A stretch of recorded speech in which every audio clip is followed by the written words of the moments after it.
Hello everyone, good morning and welcome to the Hindu analysis series of Jnandeep Academy. आज जे आपल्याला articles discuss करायचे आहेत, particularly mains oriented articles आहेत. Okay, two editorials are very very important from your mains perspective. त्यातला पहिला editorial म्हणजे ILO report, international labour organisation report on international migrants. Very important editorial. आणि त्याचसोबत लास्ट वीकेंड मध्ये एक एडिटोरियल आला होता न्यूजपेपर मध्ये, alliance of democracies with India. Particularly ह्यामध्ये त्यांनी स्ट्रेस केलाय युरोपियन इंडियन आणि भारताचे संबंध कुठल्या ऍस्पेक्ट्स मध्ये ते व्यवस्थित आहेत, कुठल्या ऍस्पेक्ट्स मध्ये सुधारणा करण्याची गरज आहे. सो तो ओव्हरव्ह्यू आपल्याला समजून घ्यायचा आहे आणि हा खूप महत्त्वाचा आर्टिकल आहे तुमच्या मेन्सच्या परीक्षेच्या दृष्टीतून. So first two editorials are very very important taking into account your UPSC mains exam. त्यानंतर तिसरा article, surge in radical government. Radical government, radical democratic alliance कसा जगामध्ये, फक्त भारतामध्येच नाही तर अखंड जगामध्ये इन्क्लुडिंग द वेस्टर्न कंट्रीज कसा इन्फ्लुएन्स होत आहे, कसा इन्फ्लुएन्स केला जातोय, त्या रॅडिकल सरकारबद्दल आपल्याला चर्चा करायची आहे. आणि yes, lastly article about exercise La Perouse related to Indian Navy and the Indian Ocean region. So त्या कॉन्टेक्स्ट मध्ये आपल्याला त्या नेव्ही एक्सरसाइजचा डिटेल्स आपल्याला समजून घ्यायचे आहेत. So we will begin with our today's analysis. The very first article for the day. Why did the ILO report state about what did the ILO report state about international migrants? आता त्या context मध्ये report आणि article मध्ये तुम्हाला factual गोष्टी दिलेल्या आहेत की बाबा मेल्सचं प्रमाण फिमेल्स पेक्षा जास्त आहे इंटरनॅशनल लेबर मायग्रेंट्सच्या बाबतीत. त्यानंतर कुठल्या कंट्रीमध्ये सर्वात जास्त इंटरनॅशनल मायग्रेंट्स मोठ्या प्रमाणात आहेत. So these are mere facts. पण इथे चर्चा करणं ह्या कॉन्टेक्स्ट वरती खूप गरजेचं आहे, कारण मागच्या वर्षापासून 2024 पासून इंटरनॅशनल मायग्रेंट्स वरती बऱ्याचदा हिंदू एडिटोरियल्सनी कव्हर केलेला आहे. So yes, it becomes very important for us to discuss the condition, the status of international migrants and particularly the context with respect to India and the Asian countries. Okay, so ते discussion आपण lay down करणार आहोत. आता इथे बघा, migration has increased the interconnectivity of Asian countries primarily between net origin and net destination countries. Net origin countries म्हणजे mainly कुठल्या? Vietnam, कॅम्बोडिया, Indonesia, Myanmar ह्या झाल्या नेट ओरिजिन कंट्रीज जिथून मेजॉरिटी लेबरर्स किंवा वर्कर्स मायग्रेट होतात. आणि नेट रिसिव्हिंग किंवा destination countries कुठल्या? तर मेनली त्यातल्या त्यात मलेशिया, सिंगापोर अँड थायलंड. आता यांचं म्हणणं काय बघा, these countries experience significant climate related challenges such as loss of agricultural productivity which forces many to seek work abroad. आता ह्या ज्या ओरिजिन कंट्रीज आहेत तिथे ऍग्रिकल्चरल फ्लक्च्युएशन्समुळे, क्लायमेट चेंजच्या इम्पॅक्टमुळे तिथल्या बऱ्याच वर्कर्सला शेतीवरती अवलंबून राहून चालणार नाही. So they have to travel or migrate abroad in search of employment. Okay, त्यांचं पोट भरण्यासाठी. तर these countries attract migrant workers. These countries म्हणजे destination countries. Okay, especially in industries like. तर आता कोर सेक्टर्स कुठले आहेत? Which are the core industries ज्यामध्ये मेजॉरिटी वर्कर्स मायग्रेट होतात, ज्या सेक्टरमध्ये मायग्रेट होतात. तर ते मेजॉरिटी सेक्टर्स म्हणजे डोमेस्टिक वर्क, कन्स्ट्रक्शन आणि ऍग्रिकल्चर. हे तीन डोमेन सर्वात जास्त महत्वाचे आहेत. These countries host around 90% of the region's migrant workers. किती टक्के बघा? 90%. And they are also host to migrant workers from South Asian countries like Nepal and Bangladesh. So majority workers from all over the world migrate to these countries, destination countries, in domains of domestic work, domestic employment, construction activities and agriculture sector. Over the last 2 decades, labor migration has been seen to be a significant driver of economic growth and development with the Asian countries. म्हणजे इथे फक्त exchange किंवा त्या वर्कर्सचाच फायदा होत नाहीये, तर Asian कंट्रीजच्या economic growth साठी ह्या लेबर मायग्रेंट्सनी खूप मोठा किंवा मोलाचा वाटा कॉन्ट्रीब्यूट केलेला दिसून येतो. Domestic work is the dominant profession for migrant women who face multiple vulnerabilities. Despite their key role in societies and economies, they experience low wages. आता इथे प्रॉब्लेम्स, आता पुढच्या 2-3 स्लाइड्स आपण प्रॉब्लेम्स आणि चॅलेंजेस बद्दल डिस्कस करणार आहोत. आता इथे त्यांचं म्हणणं काय आहे की मेन आणि विमेन ज्या ठिकाणी युरोपियन कंट्रीज वारंवार सांगतात किंवा प्रीच करतात, the nobles, the ideals of equality, ज्या युरोपियन कंट्रीज कडून बाकी सर्व कंट्रीजने सुद्धा इक्वालिटीचं धोरण अडॉप्ट केलं, एकतेचं धोरण अडॉप्ट केलं, त्या ठिकाणी सुद्धा आपल्याला बघायला भेटतं की overall specifically in Asian countries, wages are not equal for men and women. there is high disparity between the wages or between the rates that are paid to women and men. So त्यामध्ये income inequality आपल्याला बघायला भेटते. त्यासोबत during climate disasters such as typhoons म्हणजे cyclones, floods and heat waves, migrant domestic workers are often forced to endure perilous working conditions. म्हणजे for example, जर एखाद्या कंट्रीमध्ये ज्या ठिकाणी इंटरनॅशनल मायग्रेंट्स बाकी आजूबाजूच्या कंट्रीज मधले पण मायग्रेंट्स काम करतायत, तिथे जर एखादी कॅलॅमिटी आली, डिझास्टर झालं, नॅचरल कॅलॅमिटी, तर त्या सिच्युएशन मध्ये एक set of rules and regulations पाहिजेत की त्या कंट्रीची लोक आणि त्यांच्या सोबतच जे इंटरनॅशनल किंवा फॉरेन मायग्रेंट्स आहेत, कामगार आहेत, त्यांच्या वर्किंग कंडिशन्स कशा फ्लक्च्युएट होतील, ओके, कशा मॅनेज केल्या जातील.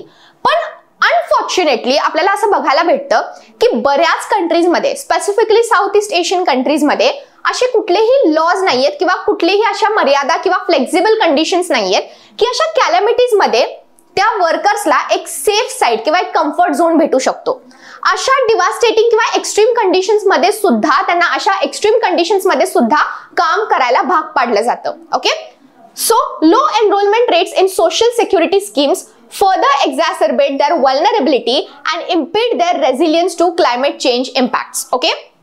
Additionally, the lack of legal protection हा सगळ्यात महत्त्वाचा मुद्दा आहे की अशा बाबतींमध्ये लीगल प्रोटेक्शन इंटरनॅशनल लेवलवरती आतापर्यंत तरी देखील फ्रेम करण्यात आलेलं नाहीये, जे की फ्रेम करण्याची गरज आहे. Okay, we need legal protection laws, we need international legal protection laws for international migrants, particularly with respect to workers and labourers. Okay, तर त्यामध्ये बघा, implementation leave many migrant domestic workers expose to exploitation including forced labour.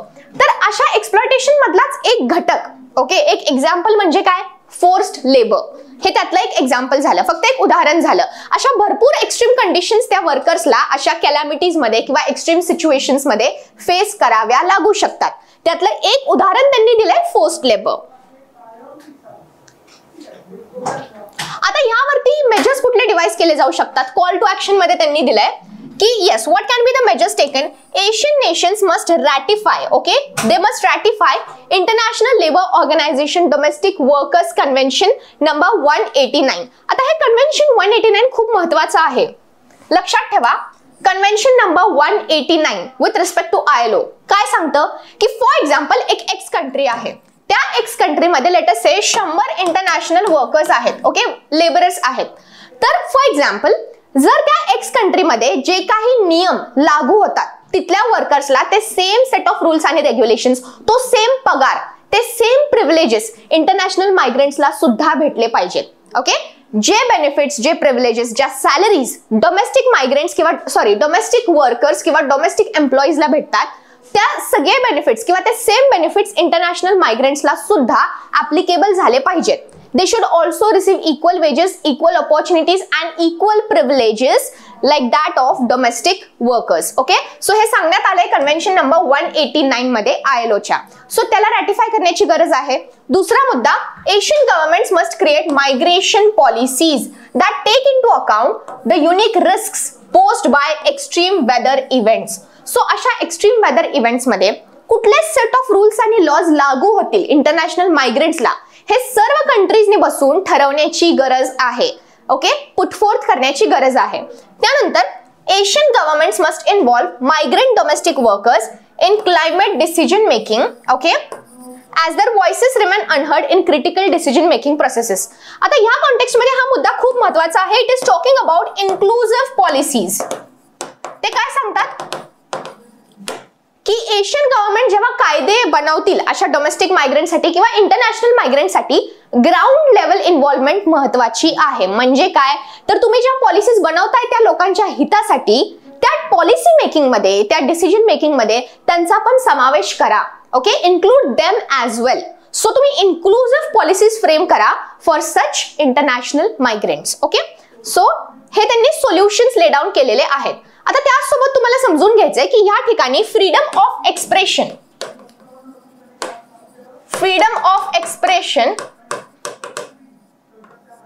आणि speech याबद्दल इथे चर्चा करण्यात आलेली आहे विथ रिस्पेक्ट टू इंटरनॅशनल मायग्रेंट्स. हे जे इंटरनॅशनल मायग्रेंट्स आहेत त्यांचा व्हॉइस म्हणजेच त्यांचं फ्रीडम ऑफ स्पीच आणि एक्सप्रेशन हे जपण्याची गरज आहे. त्यांच्या म्हणजे अडचणी ऐकून घेण्याची गरज आहे, त्यांची बाजू मांडण्याची त्यांना संधी देण्याची गरज आहे. सो या कॉन्टेक्स्ट मध्ये त्यांनी सांगितलंय बघा, वर्क साइट डेथ्स आणि ऍक्सिडेंट्स यांचं प्रमाण वाढत चाललंय. सो त्या कॉन्टेक्स्ट मध्ये we need to go beyond punitive measures, म्हणजे अशा सिच्युएशन मध्ये फक्त पनिशमेंट देणं रिलेटेड ऑथॉरिटीजला तिथपर्यंत आपली जबाबदारी मर्यादित राहत नाही, तर त्या पलीकडे जाऊन आपण काय केलं पाहिजे, we need to adopt worker centric approaches. म्हणजे वर्किंग कंडिशन्स अशा तयार केल्या पाहिजेत की त्यामध्ये ह्युमॅनिटेरियन अप्रोच असेल, एम्फॅथेटिक अप्रोच असेल, की तुम्ही त्यांच्या कंडिशन समजून घेऊन ते रूल्स आणि रेग्युलेशन्स किंवा पॉलिसीज फ्रेम करताय. So there should be worker centric approaches in dealing this situations. आणि हे कधी अचीव्ह केलं जाऊ शकतं, this can only be achieved when workers are allowed to speak freely. म्हणजे त्यांना जर त्यांचं मत मांडण्याची, त्यांच्या अडचणी मांडण्याची संधी दिली तरच हे शक्य आहे नियर फ्युचरमध्ये. Okay, so additionally recognising the rights of migrant workers to freely change employers is paramount. Okay, so या कॉन्टेक्स्ट मध्ये this ensures that individuals are not trapped in exploitative or abusive situations and fosters a system where mobility is a safeguard against potential abuses. सांगण्याचा अर्थ असा झाला, for example एक ex international worker आहे जो एका फॉरेन कंट्रीमध्ये काम करतोय. आता त्याला जर वाटलं की तो जिथं काम करतोय तिथल्या कंडिशन्स त्याच्यासाठी खूप जास्त स्ट्रिक्ट आहेत, तर त्या वर्करला ती फ्लेक्झिबिलिटी असावी की त्यांनी तो जॉब सोडला तरी त्याला दुसऱ्या कंपनीजमध्ये जॉब भेटेल. सो अशी वर्क एम्प्लॉई फ्लेक्झिबिलिटी किंवा हे फ्लेक्झिबल एन्व्हायरमेंट क्रिएट करण्याची गरज आहे. Okay, and that can be possible only if the inclusive approach is taken into account. So ह्यामध्ये इक्विटेबल आपण कन्क्लूड करूया हा आर्टिकल. ह्यामध्ये त्यांनी काय सांगितलंय बघा, the spirit of convention conveys that migrants deserve equitable treatment. म्हणजे डोमेस्टिक कंट्री मधल्या तुम्ही वर्कर्सला जसं ट्रीट करताय तसंच तुम्ही इंटरनॅशनल मायग्रंट्सला देखील ट्रीट करा. So that is the core of whole discussion. आतापर्यंत आपण जे बघितलं त्यातून आपल्याला एक गोष्ट क्लिअर झाली की या सगळ्या एक्स्ट्रीम कंडिशन्स कशामुळे अराईज झाल्या, की international migrants are treated indifferently as compared to domestic workers. So हे सगळं थांबवलं जाऊ शकतं if we ensure equitable treatment at the first place. त्यानंतर त्यांनी एक एक्झाम्पल दिलंय, HOMEs 24 hour rest day campaign. HOME म्हणजे काय हो, humanitarian. What is the full form of HOME? होमचा फुल फॉर्म आहे humanitarian organisation for migration economies. काय बोलले मी? Humanitarian organisation for migration economies. So ह्यांनी 24 hour rest day campaign ensure केला होता. त्यामध्ये त्यांनी काय सांगितलं होतं की फॉर एक्झाम्पल डोमेस्टिक वर्कर्सला आठवड्यात एक दिवस सुट्टी असतेच, for example Sunday which is holiday, considered as holiday. तसंच तुम्ही इंटरनॅशनल मायग्रंट्सला सुद्धा असे हॉलिडेज किंवा 24 आवर डे लिव्ह आठवड्यात एन्श्योर करा. त्यांना त्यांच्या ऑफ ड्युटी पिरियडमध्ये काम करायला बंधन म्हणजे त्यांना भाग पाडू नका. ओके, सो ह्या कॉन्टेक्स्टमध्ये HOMEs 24 hour rest day campaign is important example which you can lay down in your answer writing. ठीक आहे, so I hope this article was clear. त्यानंतर आपण वळतो दुसऱ्या एडिटोरियलकडे जो पण खूप जास्त महत्वाचा आहे, an alliance of democracies with India at its core. ना हा अखंड एडिटोरियल जो आहे it is focusing between the relations between India and European Unions. तर आता ज्या 2-3 स्लाइड्स आपण डिस्कस करणार आहोत, we are going to talk about the relations or foregoing aspects between India and the EU, okay, European Union. तर त्यातला त्यात पहिला मुद्दा बघा, relationship between Europe and India stands out as an essential partnership, historically rich in strategies but poor in tangible outcomes. सांगण्याचं तात्पर्य असा की इंडिया आणि EU मध्ये भरपूर ऑन पेपर अग्रीमेंट्स आहेत, पण अस्तित्वात किंवा इम्प्लिमेंटेशन मध्ये तितक्याशा आपल्याला कामं किंवा हातपाय मारलेले दिसून येत नाहीत. Okay, so both entities must seize this opportunity to redefine collaboration, that is exchange mutual partnership focusing on economic, technological आणि सिक्युरिटी इंटरेस्ट. ओके, तर त्यात एक्झाम्पल्स आणि त्यांनी case studies hypothetical real time scenarios दिलेले आहेत, तर ते आपण डिस्कस करूयात. फॉर एक्झाम्पल त्यातला पहिला मुद्दा, European Union India relations have focused on a free trade agreement. Free trade agreement काय सांगते? It ensures or it enables exchange of goods and services between two countries. म्हणजे दोन कंट्रीज मध्ये trade जास्तीत जास्त कसा वाढेल यावरती मेजर्स घेतले जातात अंडर फ्री ट्रेड अग्रीमेंट. पण त्यामध्ये आपल्याला मिनिमल प्रोग्रेस दिसून येतोय. तर आपल्याला काय केलं पाहिजे की the focus should shift to higher level priorities. म्हणजे फ्री ट्रेड अग्रीमेंट पेक्षा पण भरपूर मोठ्या प्रायोरिटीज आहेत, जसं की economic security, defence cooperation, emerging technologies, critical industries like pharmaceuticals and space exploration. Very very important. So Russia, BrahMos missile, आपल्याकडे भरपूर एक्झाम्पल्स आहेत जे आपण ह्या लास्ट पॉइंटला पुटफोर्थ करू शकतो. So along with free trade agreements, these four sectors need equal attention as well. So ह्या कॉन्टेक्स्ट मध्ये इकॉनॉमिक सिक्युरिटी एन्शोर करण्यासाठी, डिफेन्स कॉपरेशन म्हणजे कंट्रोल्ड किंवा कंटिन्यूइंग ठेवण्यासाठी, एमर्जिंग टेक्नॉलॉजीज मध्ये एक्सचेंज ऑफ टेक्नॉलॉजीज घडवून आणण्यासाठी आणि त्या कॉन्टेक्स्ट मध्ये क्रिटिकल इंडस्ट्रीज जसं की फार्मास्युटिकल, स्पेस ह्यामध्ये जास्तीत जास्त कोलॅबोरेशन आणि बायलॅटरल डील्स करण्याबाबतीत ह्या दोन्ही कंट्रीजनी विचार केला पाहिजे. त्यासोबत EU India trade and technological council mirrors similar US India initiative. त्यातलं एक एक्झाम्पल म्हणजे ICET इनिशिएटिव्ह. ठीक आहे, तर यामध्ये त्यांनी सांगितलंय की both sides must tackle global challenges like quantum computing. त्यांनी एक एक्झाम्पल दिलेलं आहे. त्यानंतर ऍडव्हान्सिंग बायोटेक सेक्टर. त्यासोबत ग्लोबल चॅलेंजेस कुठले आहेत युरोपियन युनियन आणि इंडियाच्या बाबतीत. तर त्यामध्ये ग्लोबल चॅलेंजेस मध्ये आपण बघतो shared concerns over climate change, public health, global security call for joint initiative such as renewable energy collaboration. म्हणजे रिन्युएबल एनर्जी जे की प्रत्येक देशाचं धोरण आहे. Every year has set some or the other target year to achieve net zero carbon emission or to receive carbon initiatives. So त्या context मध्ये renewable energy मध्ये कोलॅबोरेशन्स दोन कंट्रीज घडवून आणू शकतात मॅक्झिमम स्केलवरती. पब्लिक हेल्थ पार्टनरशिप्स जसं की आपण आत्ताच बघितलं फार्मास्युटिकल सेक्टर्स मध्ये. Now creating a model partnership. Model partnership create करणं म्हणजे काय? What do you mean by creating model partnership? Model partnership मध्ये तुम्ही काय करता? What is the theme of model partnership? Model पार्टनरशिपचा अर्थ झाला की दोन कॉम्पोनंट्स फॅसिलिटेटर आणि divisor they work for a common outcome. काय बोलले मी? डिवायझर ज्यांनी ही पॉलिसी, ज्यांनी एखादं धोरण डिसाइड केलेलं आहे, आणि facilitator for example member countries जे फंडिंग करणार आहेत किंवा टेक्नॉलॉजी ट्रान्सफर करणार आहेत तो ध्येय अचीव करण्यासाठी. सो या दोन्ही गोष्टी किंवा दोन्ही कॉम्पोनेंट्स एकमेकांसोबत कोलॅबोरेट करतात आणि एका कॉमन आउटकमच्या दिशेने प्रयत्न करतात. Okay, so that is the concept of model partnership. So such model partnerships can be like initiated or sponsored between India and EU to create a model partnership that inspires other democracies which requires regular engagement across political, economic and social levels. Okay, so हे सर्व जे discussion points आहेत ते आपण study केले, analyse केले with respect to relationships between EU, that is European Unions, and India. Fine? Okay. Now let us move ahead to the next article, a surge in radical governments, the hope of democracy. आता या अखंड article मध्ये त्यांनी केस scenarios आणि examples ले down केलेले आहेत. So आपण सुद्धा ह्या कॉन्टेक्स्ट मध्ये दोन केस स्टडीज डिस्कस करणार आहोत, ज्या केस स्टडीज तुम्ही डेफिनेटली तुमच्या आन्सर रायटिंग मध्ये वापरू शकता. फाइन. तर त्यातली पहिली case study before we start with the discussion article, radical government, radical सरकारशी रिलेटेड एक कोट आहे. ओके, जे कोणी सांगितलं होतं? जेम्स कॉनोली यांनी सांगितलं होतं. तर ते कोट बघा काय सांगतं. A revolution will only be achieved when the ordinary people of the world, us, the working class, get up off our knees and take back what is rightfully ours.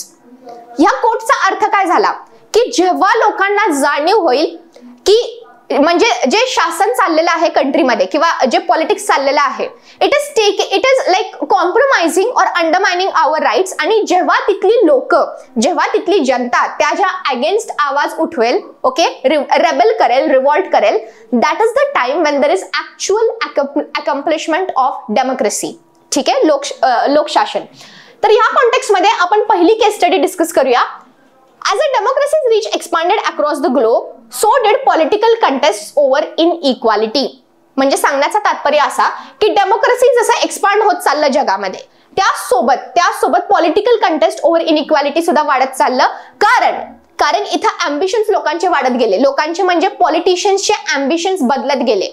जशी लोकांकडे, जशी पॉलिटिशियन्सकडे सत्ता येत गेली तसं त्यांचं मन परिवर्तित झालं. ओके, त्यांचे अँबिशन्स बदलले. त्यांचे अँबिशन्स वेलफेअर पासून ते सेल्फ इंटरेस्ट किंवा सेल्फिश नीड्स याकडे कन्वर्ट होत गेले. That competition one way or other brought tensions over status and identity to the force of political conversation. Ideal circumstances for reactionary spirit to threaten democracies old and new. म्हणजे सांगण्याचं तात्पर्य असा की for example, best example तुम्ही या ठिकाणी केस study घेऊ शकता. The situation in Canada.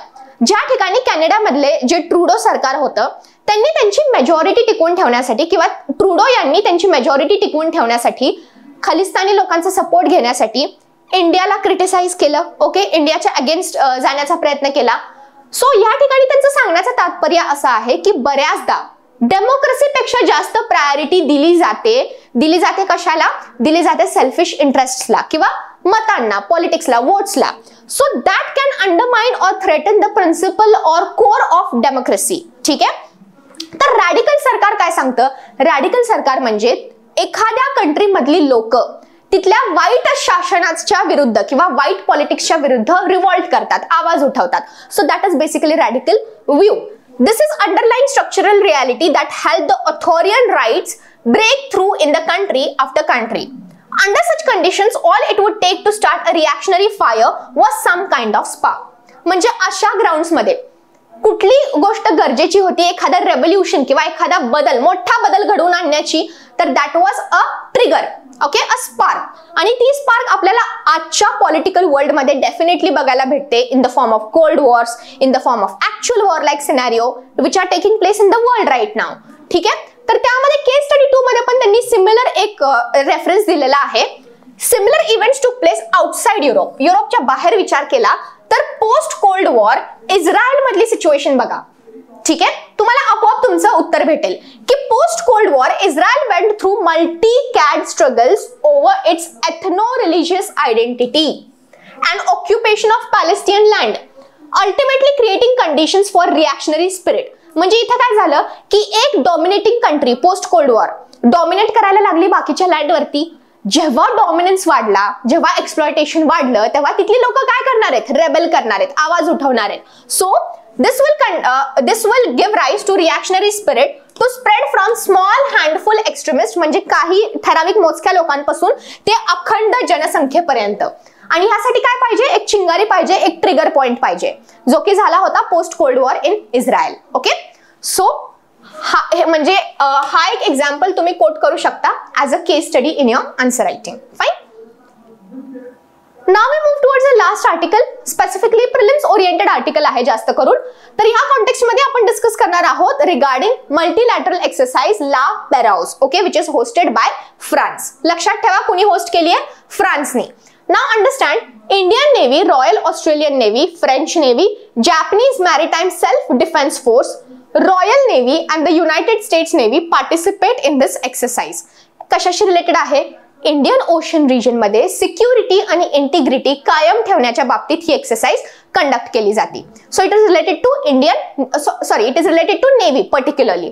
The biennial exercise La Perouse is conducted by French Navy and is aimed at enhancing maritime domain awareness and optimizing maritime coordination in the Indo-Pacific region. Fine.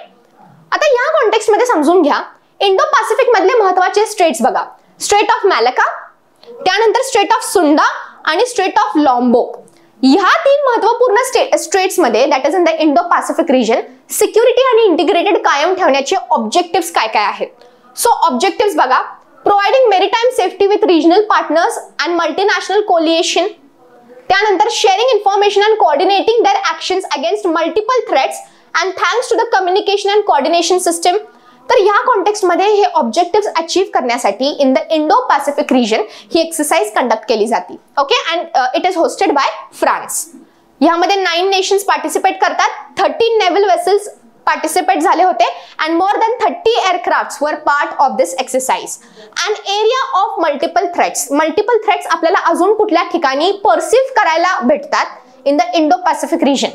So those parameters of threats are maritime incidents, ठीक आहे, त्यानंतर environmental accidents, illegal immigration, which is very very important to discuss right now. Illegal immigration हे खूप मोठ्या प्रमाणात वाढत चाललं आहे through waters, not only through land but also through waters.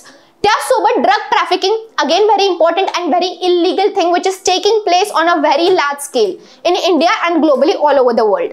त्यासोबत अर्थक्वेक्स आणि सुनामीज. ओके, सो ह्या मल्टिपल थ्रेट डोमेन्स मध्ये कॉपरेशन आणि कोलॅबोरेशन घडवून आणण्यासाठी ही बायलॅटरल एक्सरसाइज होस्ट केली जाते by France. Okay, so I hope this was clear.